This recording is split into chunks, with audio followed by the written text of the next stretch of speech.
É bruxismo no TEA? Para atender, é preciso conhecer. Movimento estereotipado mandibular. O paciente com TEA pode realizar o movimento estereotipado mandibular. Movimento este muito parecido e confundido com o bruxismo.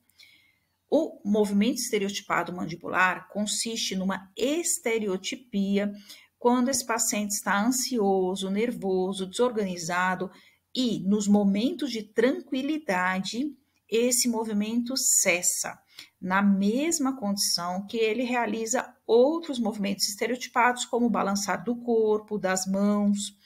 Esses movimentos desencadeiam após algum gatilho e pode ser uma simples ansiedade que vai desencadear uma atividade nova na vida dessa pessoa, um novo lugar para conhecer, incluindo a visita ao dentista, fazer uma atividade nova, entre outros que devem ser observados individualmente.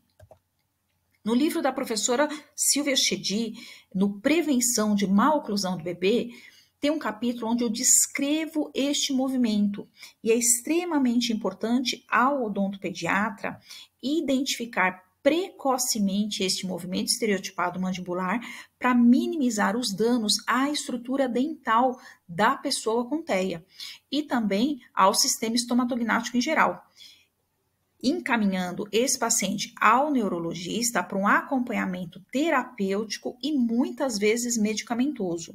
São necessários mais estudos, mais pesquisas específicas e o acompanhamento individualizado para tratar essa condição específica do TEA. Para mais dicas, me sigam nas redes sociais, no Instagram, Adriana Zinck.